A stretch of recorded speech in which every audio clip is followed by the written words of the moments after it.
ታስቀድሳላችሁ ነው እሑድ ትተኛለህ። ማታ ማታ ቅዳሜ ማታ ቲክቶክ እስከ ሌሊቱ 8 ሰዓት ወሬ፣ ዝሙት፣ ከንቱ ነገር፣ መለፍለፍ፣ ንትርክ። ከዛ በኋላ እሑድ ጠዋት የለህም። ቅዳሴውን ቄሱ አሐዱ አብ ሲል የለህም። ቁርባኑ ላይ የለህም። እስመ ኃያል አንተ ላይ የለህም። ተኝተሃል። የታመመ ሰው እንኳ በዕለተ ሰንበት በቤቱ አይተኛ፣ በወሰካ በገረገራው ያምጡትና ይስማ ይላል። የት ነው ያለው? ቅዳሴው ሲጀምር እናንተ አትሰሙትም እንጂ ምን ይላል? ስላንተ ካህኑ ሲጸልይ ይላል።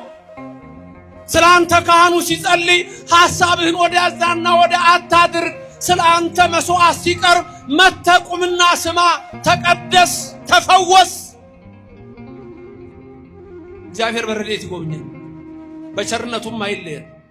እና ታዲያ ዲያቆኑ ተንሱ ሲል እናንተም ትላላችሁ እግዚኦ ተሳለነ። ካህኑ ምን ይላል? ሰላም ለኩልክሙ። ከዛ ትመልሱና እናንተ ምን ትላላችሁ? ምስለ መንፈስክ። እንደሱ ነው። ዲያቆኑ ተንሱ ለጸሎት የሚለው የአዳም ምሳሌ ነው። ተመልከቱ። ወመሰለሎሙ ነው። ሁሉ ነገር በምሳሌ ነው።